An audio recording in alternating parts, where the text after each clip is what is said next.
주의 품으로 돌아왔습니다. 겸허한 마음으로 주의 말씀을 기다립니다. 귀한 자리 부족한 종을 세우셨사오니 성령께서 임하셔서 말씀하여 주옵소서. 주의 음성을 듣는 귀한 시간 되게 하여 주옵소서. 예수님의 이름으로 기도하옵나이다. 아멘. 할렐루야. 오늘 아침도 주의 은혜가 우리 가운데 충만하시기를 주의 이름으로 축복합니다. 별들의 고향이라고 하는 아주 유명한 소설을 쓴 최인호 씨가 사랑아 나는 통곡한다라는 책에서 그는 이렇게 말하고 있습니다. 나는 통곡하며 살고 싶다. 나는 대충대충 생활도 대충대충 만남도 대충대충 일도 대충대충 그렇게 살고 싶지 않다. 나는 모든 일에 통곡하는 그런 열정을 지니고 살고 싶다. 어찌 사랑뿐이겠는가? 나는 친구와도 통곡하고 사귀고 싶다. 꽃 한 송이를 보아도 통곡하며 보고 싶다. 내 아들, 딸의 통곡하는 아버지이고 싶다. 아내와도 늙어 죽을 때까지 통곡하며 살고 싶다. 하나님도 통곡하며 믿고 싶다. 여러분은 어떠십니까? 우리 살아가면서 사람을 보거나 사물을 보거나 어떤 느낌을 가질 때, 일을 할 때, 아니 여러분 신앙생활 할 때 이런 열정, 이런 애정, 이런 감격이 여러분 가운데 있습니까? 우리가 살아가면서 정도 대충대충 믿거나 살아가는 것이 아니라 이런 감동이 있고 이런 감격이 있고 이런 열정이 있는 삶을 살아야 하지 않겠습니까? 통곡도 없고 눈물도 없고 눈물마저 말라버린 어떤 감격하는 마음도 잃어버린 그게 사람이겠습니까? 감동과 열정이 없는 사람은 그 안에는 진실도 없는 겁니다. 물론 그런 사람에게는 위로도 없을 것입니다. 우리는 이런 사람을 비인간적이다 이렇게 말합니다. 아무런 느낌도 로봇이지요. 살아가는 로봇에 불과한 것이지요. 눈물도 감격도 감동도 없는 이 비인간화가 마치 오늘날 지구 생태계가 사막화가 급속히 되는 것처럼 인간의 마음, 인간의 영혼도 이 사막화가 급속히 되고, 아니 교회마저도 이 영적인 사막화가 급속히 진행되고 있음을 부정할 수 없습니다. 어떤 것에도 진실된 반응이 없어요. 감정적인 그런 감격도 없을 뿐만 아니라 어떤 때는 역으로 감동의 격동이 일어났을 때 이걸 자제할 능력도 그러기에 없습니다. 울고 싶어도 울지 못하고, 아니 울 힘도 없고 울 마음도 없는, 조금 전에 말씀드린 비인간화 되어가고 있습니다. 타성에 젖어서 무의식화가 되고 무감각화가 되는, 이것이 체질이 되어버리고 이것이 그런 인격이 되어버리고 그런 신앙인이 되어버린 그런 모습들을 우리는 쉽게 발견할 수 있습니다. 어쩌다 이렇게 됐을까?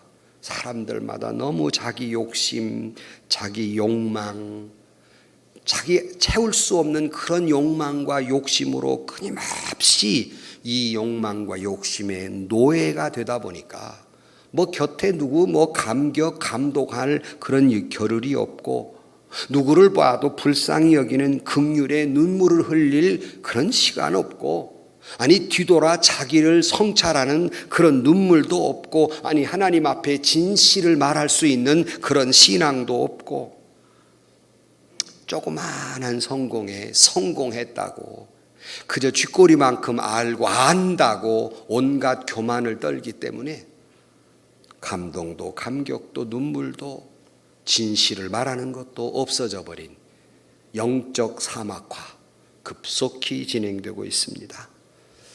여러분, 마른 눈을 가진 성도들이 모인 교회보다는 그래도 젖은 눈으로 가진 성도들이 모인 교회가 더 은혜가 있지 않겠습니까? 더 성령의 역사가 있지 않겠습니까? 더 사랑이 있지 않겠습니까? 이걸 부인할 사람은 아무도 없을 것 같아요. 요즘은 교회마저도 이런 눈물이 말라버린 사막화가 진행되고 있습니다. 신앙생활이란 여러분, 애통하는 눈물로 내 믿음은 자라는 겁니다. 이런 애통의 골짜기, 이런 눈물의 골짜기를 통과하지 아니한 신앙이기에 그 신앙은 값싼 장식품에 불과하고, 그런 신앙생활을 계속하고 있기에 모습은 신앙인이나 이 신앙생활을 바로 하는 것이 아니라 그런 종교적 유희만을 즐기는 아무런 감동도 감격도 성숙도 없는 그런 믿음을 가질 수밖에 없는 것입니다. 진지하게 울어본 사람은 그 신앙이, 그 신앙 인격이 차원이 다른 거예요. 이런 애통하는 마음은 나를 신앙의 본질로 들어서게 하고, 나로 하여금 신앙의 본질로 인도하고 진실을 말하게 하는 것이에요. 여러분, 젖은 눈물을 머금고 십자가를 보면 그 의미가 다릅니다. 마른 눈으로 볼 때와 눈물을 머금고 십자가를 볼 때와는 그 의미가 다릅니다. 메마른 눈으로 성경을 볼 때와 젖은 눈으로 성경을 볼 때와는 그 의미가 다릅니다. 메마른 눈으로 기도할 때와 젖은 눈으로 기도할 때는 그 의미가 다릅니다. 그러지 못하기 때문에, 눈물 고인 눈으로 십자가를 보지 못하기 때문에 그 십자가의 영광도 보지 못하고, 그런 신앙생활을 계속하고 있기에 조금 전에 그 신앙이 장식품에 불과하다 그랬지만 조금 더 가슴 아프게 그런 신앙은 천박할 수밖에 없는 거예요. 고급 옷을 입었다고 귀부인이 아니라, 많이 배웠다고 귀족이 아니라, 그런 눈물이 없기에 믿음은 천박스러울 수밖에 없어요. 오늘 본문의 말씀은 애통하는 자는 복이 있나니 그들이 위로를 받을 것이요 그랬고, 이 본문의 말씀을 누가복음 6장 21절에 이렇게 표현하고 있습니다. 지금 우는 자는 복이 있나니 너희가 웃을 것이며 그랬습니다. 이 말씀을 근거로 해서 오늘 설교 제목을 거룩한 슬픔에 거룩한 위로를 그랬어요. 오늘 아침 이 말씀을 보면서 우리에게 이 거룩한 슬픔이 회복되고 거룩한 위로하심이 여러분과 함께하며 거룩한 기쁨이, 오늘 우리 본문은 예수님의 행복론이라고 그랬는데, 거룩한 기쁨이, 거룩한 행복이 여러분에게 충만하시기를 주의 이름으로 축복합니다. 여기 근데 애통이라는 말, 헬라어는 펜토스라는 말인데, 보통 이 애통, 슬픔, 간단히 감동적인 얘기를 듣고 눈물 찔끔 좀 흘리고 좀 안타까운 TV 화면을 보면서 눈물을 찔끔 흘리는 그런 정도의 슬픔을 이야기하는 것이 아니라, 사랑하는 사람이 죽었을 때 그 터져 나오는 격정적인 눈물, 그 비통함, 심장을 꿰뚫는 슬픔이고 가슴을 부수고 창자가 끊어지고 뼈를 깨부수는 것 같은 그런 아픔을 동반한 것, 이걸 애통이라고 말합니다. 물론 영어로는 mourn이라고 이게 번역을 해놨는데 애도라는 뜻인데, 그냥 누가 죽어서 애도를 표합니다라는 그런 간단한 감정이 아니라 자기의 그 생명을, 뼈를 막 부수어서 그 속에 진액이 나오는 정도의 아픔을 이야기하고 있습니다. 이 말씀을 오카는 목사님은 애통이라고 하는 것은 지난주에 우리 같이 봤지만 심령이 가난한 자가 토하는 영혼의 거룩한 탄식이다, 이렇게 표현하고 있어요. 멋있는 표현이죠. 그러니까 심령이 가난한 자의, 심령이 가난한 마음에 이어오는 것이 애통하는 마음이라는 거예요. 그래서 여러분, 팔복은 각자의 의미가 있지만 뭉뚱그리면 하나와 같은 이야기입니다.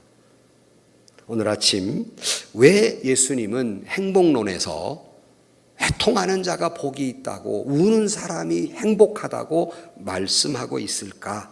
우리는 예수님이 말씀하신 예수님처럼 행복하기, 예수님의 행복을 우리가 같이 누리며 살기 위해서 오늘 거룩한 아픔에 거룩한 위로를, 거룩한 기쁨을 말씀을 다시 한번 보면서 저와 여러분에게 거룩한 위로하심과 기쁨과 행복이 충만해지는 이 아침이 되시기를 주의 이름으로 축원합니다. 첫 번째로, 그런데 우리 신앙인의 눈물은 이 애통, 마음 아파하는 것은 일반적으로 뭐 남보다 뭐 못나서, 못 가져서, 자식이 뭐 잘못돼서 이런 아픔을 이야기한 것이라기보다는 여기 첫 번째 말씀하고 있는, 예수님 말씀하고 있는 애통이라는 것은 자기 때문에 우는 것, 자기의 못 때문에, 자기의 죄 때문에 우는 것, 마음 아파하는 것, 이걸 다른 말로 바로 회개하는 마음, 내 죄성 때문에 가슴을 쥐어 뜯으면서 회개하는 눈물, 이걸 애통이라고 표현하고 있습니다. 인디언을 위해서 선교했던 위대한 선교자 데이빗 브레이너드는 이렇게 오늘 아침 일기에 쓰고 있습니다. 나는 아침 기도 시간에 나는 나의 영혼이 녹아내리는 것을 느꼈다. 내 속에 있는 사악함과 타락함을 목격하고 나는 깊이 울었다. 이것이 주님이 말씀하고 있는 애통입니다. 여러분은 여러분 속에 있는, 여러분 자신 속에 있는 이 사악함, 이 타락함, 이 비인간화된 내 모습 때문에 깊이 울어보신 적이 있습니까? 이런 애통이 여러분에게는 있어 보신 적이 있습니까? 그러지 못하기 때문에 믿음이 장식품에 불과하고, 그러지 못하기 때문에 믿음이 천박해지는 거예요.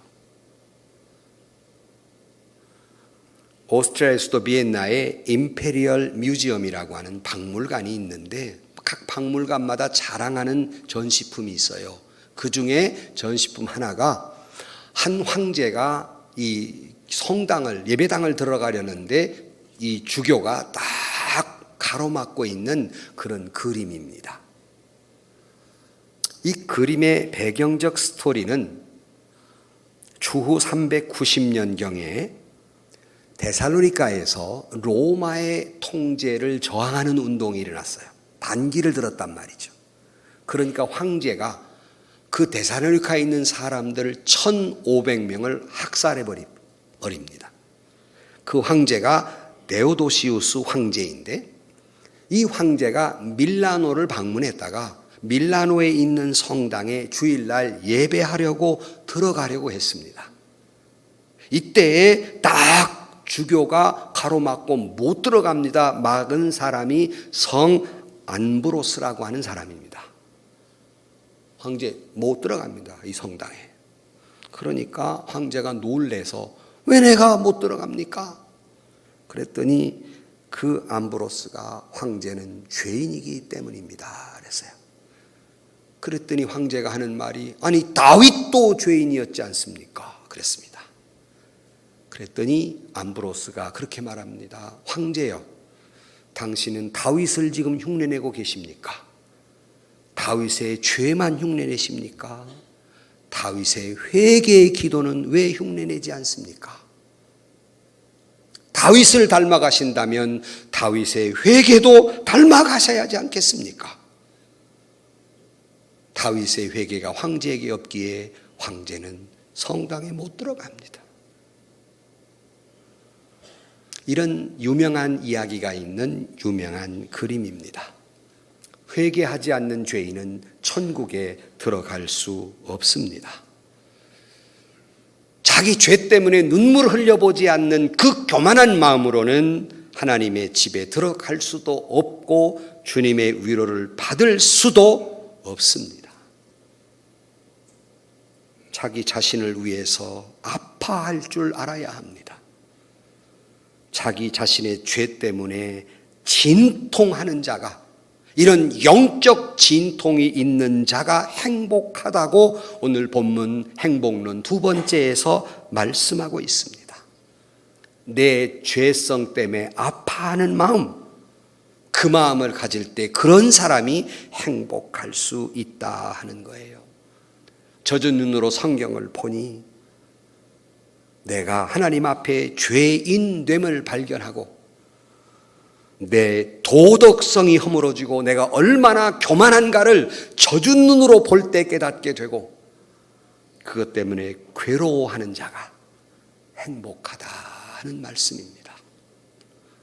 사도 바울은 그러기에 그렇게 몸부림치고 있습니다. 로마서 7장 19절 말씀에 내가 원하는 바 선은 행하지 아니하고 도리어 원하지 아니하는 바 악을 행하는도다.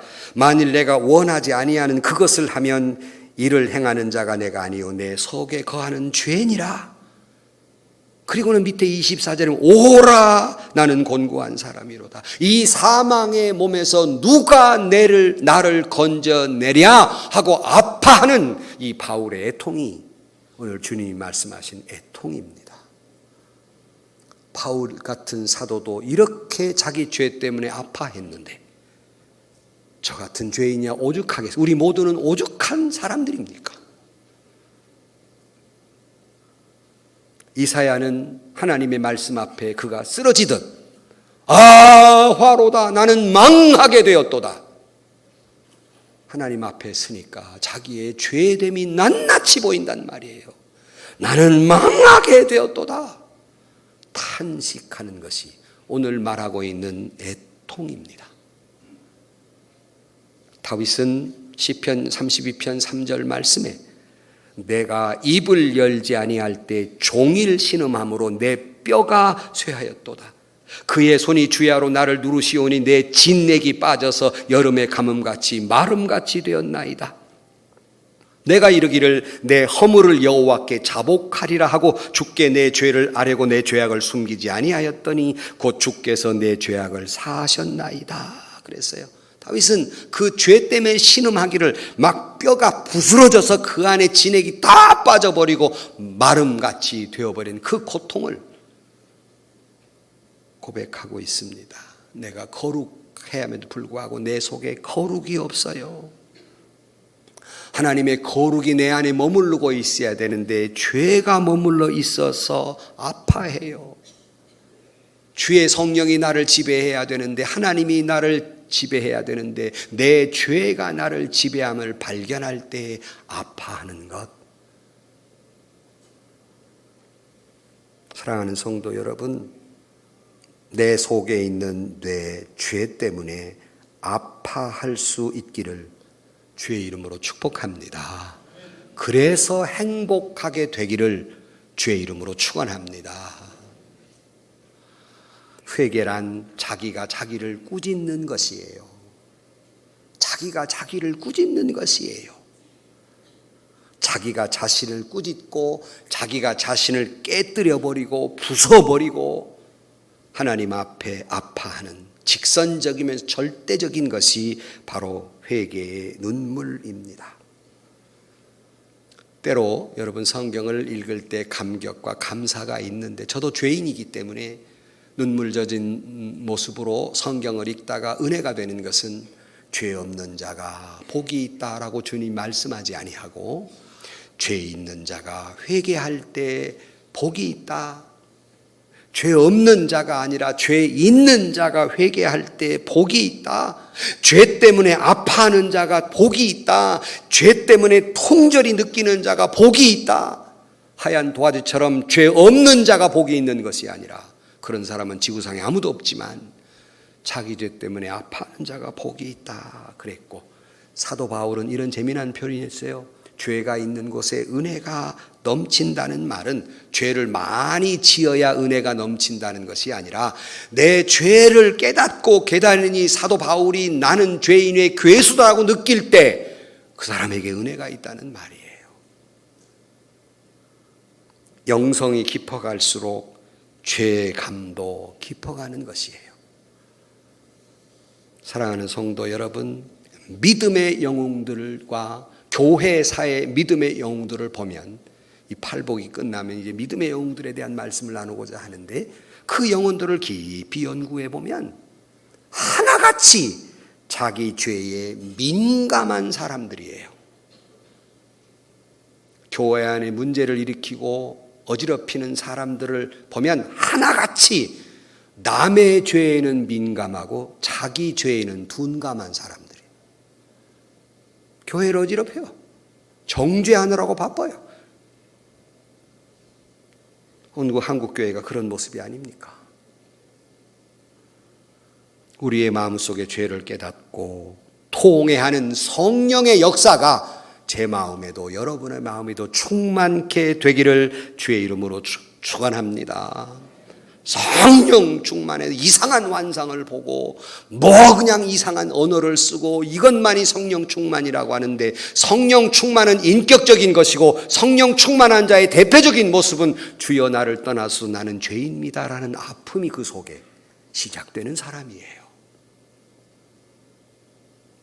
그래서 우리는 찬송을 성령이여 강림하사 나를 감화하시고, 그 다음 뭐죠? 찬양대가 모르면 어떻게 해요? 애통한 마음 애통하며 회개할 마음 충만하게 하소서. 예수여 비오니 내 기도 들으사. 그 다음 또 몰라요? 애통하며 회개한 마음 충만하게 하소서. 성령이여 내 안에 충만하는데 어떤 마음을 주느냐? 회개하는 마음 주옵소서. 이게 성령 충만이에요. 우리 모두가 오늘 아침 주님이 말씀하고 있는 거룩한 아픔은 뭘까? 내 죄 때문에 자기의 가슴을 치고 회개하는 마음. 성령이 여러분 가운데 이 아침에 역사해서 이런 거룩한 아픔이 여러분에게 있고, 그러므로 거룩한 위로와 거룩한 기쁨과 거룩한 행복이 여러분에게 충만하시기를 주의 이름으로 축원합니다. 두 번째로, 크리스찬의 아픔은 자기에 머물러 있지 않습니다. 크리스찬의 아픔은, 고통의 눈물은 이제 조금 더 확장되죠. 그래서 타인 때문에 우는 애통, 이것이 복이 있다 하는 말이에요. 이것을 저는 다른 말로 긍휼의 애통이다 이렇게 말씀드리고 싶어요. 이웃을 위한 애통, 이것은 다른 말로 사랑의 아픔이고, 공감하는 아픔이며, 이것은 긍휼의 마음, 예수님의 긍휼의 마음의 아픔이라 할 수 있습니다. 그러므로 그리스도인들은 남의 아픔이 내게 전달되고 그 아픔을 같이 느끼고 그 괴로움을 같이 느끼는, 눌리고 소외되고 가난하고 그늘진 사람들과 함께 울 수 있는 애통, 이것이 신앙인의 두 번째 아파하는 마음입니다. 단기 선교가 메소 지역에 가서 미얀마에서 학살을 피해 도망 나온 전쟁의 난민들을 찾아갈 때 제가 간곡히 한 말이 있습니다. 단기 선교라고 하는 태국을 방문한다는 데 집착하지 마시고 그 영혼에 관심을 두십시오. 그들의 아픔에 관심을 두십시오.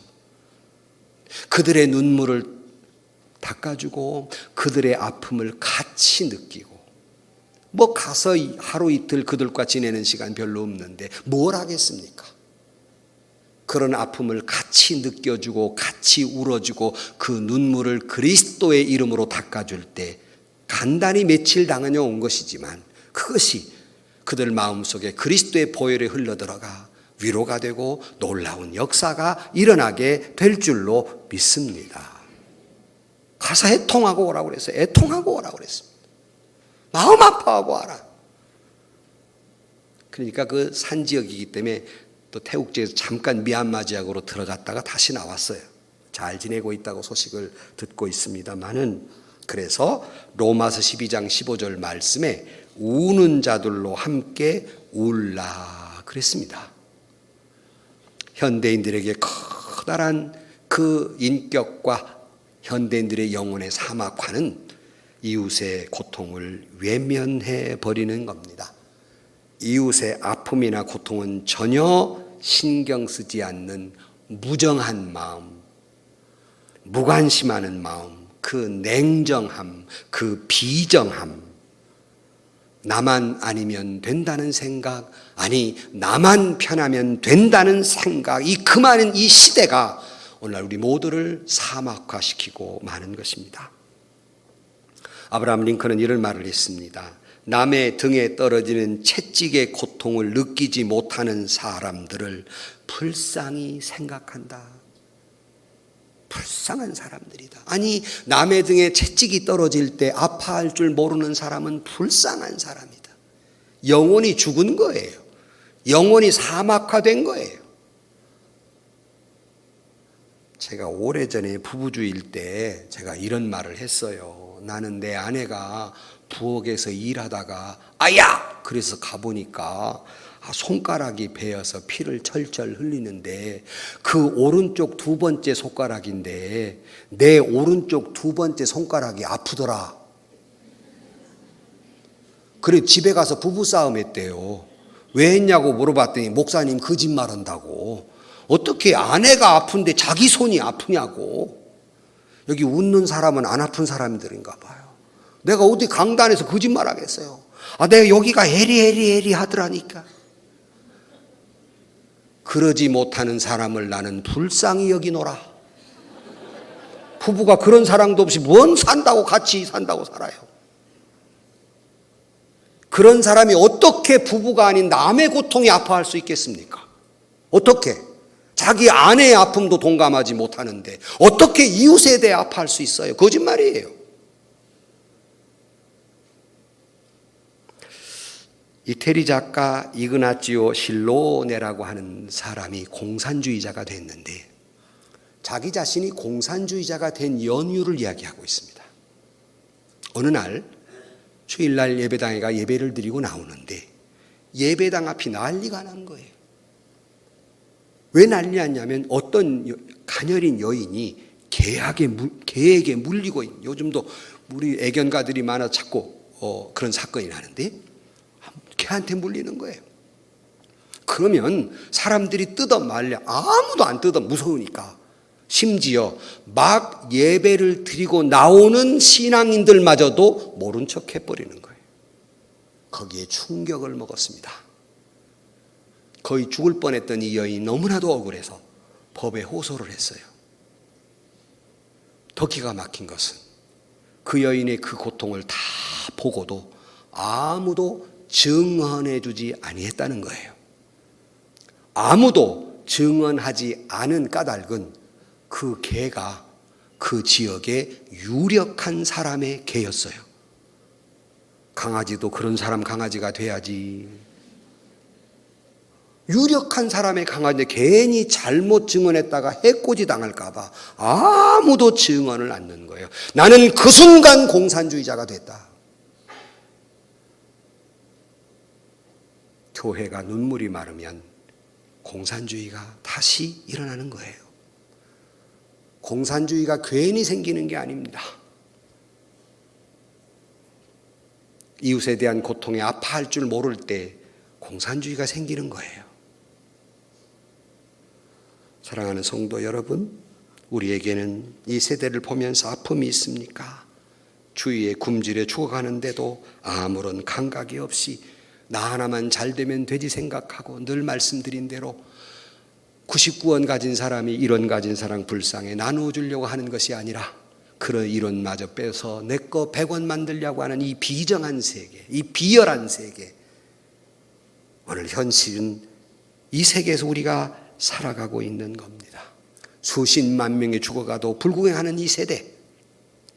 적어도 그리스도인이라면 이웃의 아픔이 나의 아픔으로 그대로 전달되는 사람, 내 동족의 아픔이 내 아픔으로 그대로 전달되는 사람, 적어도 그리스도인은 이런 애통이, 이런 고통이, 아픔이 있어야 한다는 거예요.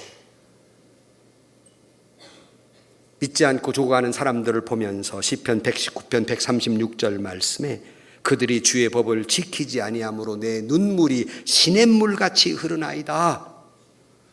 예레미야가 자기 동족들의 불신앙을 보면서 그처럼 눈물로 아파한 것처럼 그 아픔이 우리 속에 있어야 하지 않겠습니까? 내 죄 때문에도 아파해야 하지만 그런 사람은 나아가서 이웃의 죄로 인해 아파할 줄 알고 이웃의 불신앙에 대해서 울 줄 아는 사람, 이것이 신앙인의 아픔입니다. 이것이 우리의 거룩한 아픔입니다. 저와 여러분 가운데 성령이 충만하고 십자가의 사랑이 여러분에게 흘러들어가 우리에게 이런 아픔이, 거룩한 슬픔이, 거룩한 아픔이 회복되기를 주의 이름으로 간절히 축원합니다. 그러면 행복하게 될 줄로 믿습니다. 그러기에 세 번째로 그런 자는 위로를 받을 것이다 라고 놀라운 약속을 하고 있습니다. 여러분, 아니 애통하는 자가 위로를 받지 애통을 안 하는데 뭘 위로할 게 있겠습니까? 하나님 앞에 아파할 줄 모르는데 뭐 때문에 하나님이 그를 위로하겠습니까? 아파하지 않는데, 슬퍼하지 않는데, 괴로워하지 않는데 뭘 그를 위로하겠습니까? 예배당에 은혜가 없고 위로를 못 받는다. 자기가 회개하지 않아서 그래요. 회개하지 않았는데 어떻게 위로를 받아요? 눈물을 날려 어떻게 은혜가 돼요? 교회 탓하지 말고 설교가 탓하지 마세요. 자기가 회개하지 않은 까닭이에요. 회개하지 않는 자는 결코 용서받을 수 없으며 그러기에 위로도 베풀어 주지 않습니다.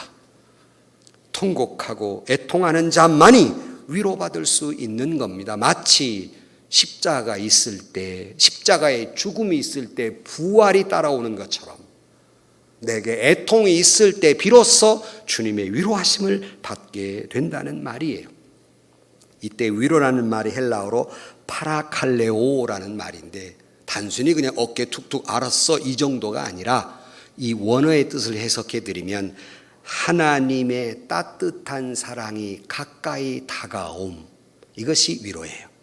여러분, 우리가 주님 앞에 회개하고 통회하고 이웃의 아픔을 내 아픔으로 고통스러워할 때 하나님의 따뜻한 사랑이 여러분 가운데 임재할 줄로 믿습니다. 이게 위로예요. 그래서 어거스틴은 그의 참회록에서 이렇게 말합니다. 나는 죄를 깨달을수록 점점 더 비참해졌습니다. 그런데 그러면 그럴수록 주님이 나에게 점점 가까이 다가오셨습니다. 내가 몸부림치는 내 죄 때문에 괴로워할 때 주님은 내게 가까이 와서 나를 위로하더라는 말씀이에요. 사랑하는 성도 여러분, 위로는 어디서 오는 것일까? 그리고 어디로 오는 것일까? 위로는 통회하는 자에게 주님께로부터, 주님의 십자가로부터 주어지는 것입니다. 하나님은 눈물을 흘린 히스기야, 몇 주 전에 말씀드렸어요. 눈물로 기도할 때 히스기야에게 내가 내 기도를 들었고 내 눈물을 보았노라 그랬습니다. 여러분, 내가 하나님 앞에 괴로워해서 몸부림칠 때 당장은 내 질병이, 내 고통이, 내 가난이 물러가지는 않는다 할지라도 그 속에서 주님의 위로하심이 있고 당장에 내가 원하는 대로 이루지 않는다 할지라도 주님이 내 눈물을 보았고 내 기도를 들었으니 그 속에서의 위로하심이 여러분 가운데 임하기를 주의 이름으로 축원합니다.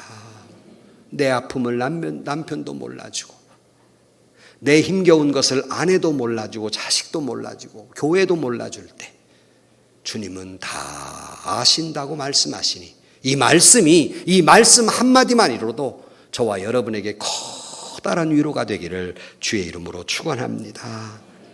그 위로는 내 눈물을 아시는 하나님께서 우리에게 새로운 소망을 주시는데 그 애통을 통해서 하나님이 나에게 가까이 오실 뿐만 아니라 또 다른 형태의 위로를 주십니다. 그게 뭐냐면 그 애통을 통해서 정결함이 이루어지고 그 애통을 통해서 도리어 기쁨이 충만하게 되고 그 애통을 통해 도리어 평안하게 되고 그 애통을 통해 도리어 내게 소망을 주시는 위로가 저와 여러분에게 임하게 되기를 주의 이름으로 축원합니다. 어떤 분이 그런 말을 했어요. 애통은 영혼을 치료하시는 하나님의 은총의 도구이다. 내 영혼을 치료한 하나님의 은총의 도구이다. 애통함에 눈물 흘릴 때 저와 여러분의 영혼이 치유함의 역사가 일어나기를 주의 이름으로 축원합니다. 눈물로 성경을 볼 때 은혜는 달리 보이는 겁니다. 존 크리마스바쿠스라는 사람이 영적 상승의 사다리라 하는 책에서 애통을 이렇게 귀하게 표현하고 있습니다.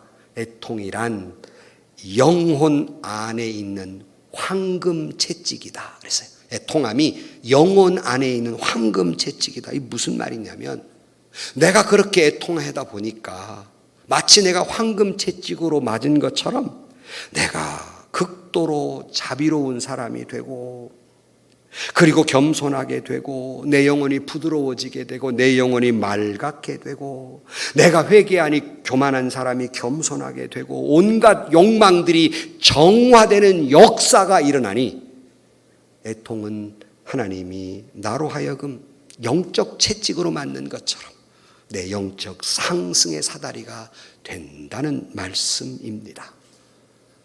여러분, 애통함으로 말미암아 주님의 위로하심이 함께 하시되 여러분의 영혼이 맑아지고 여러분이 새로운 소망을 갖고 새로운 기쁨과 행복을 맛보아 아는 위로하심이 저와 여러분 가운데 충만하시기를 주의 이름으로 축원합니다.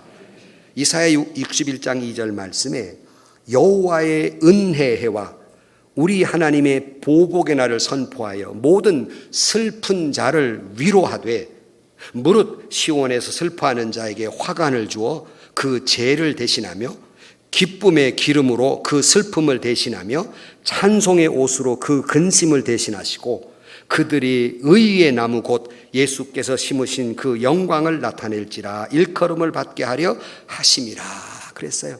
이 본문을 통해서 찬송가도 만들어졌는데 우는 자, 슬퍼하는 자에게 화관을, 죄 대신 기쁨을, 슬픔 대신 찬송을, 근심 대신 영광을 하나님이 주심으로 우리를 위로하실 줄로 믿습니다. 지금 우는 자는 복이 있나니 너희가 웃을 것이며 애통하는 자는 복이 있나니 저희가 위로를 받을 것이며.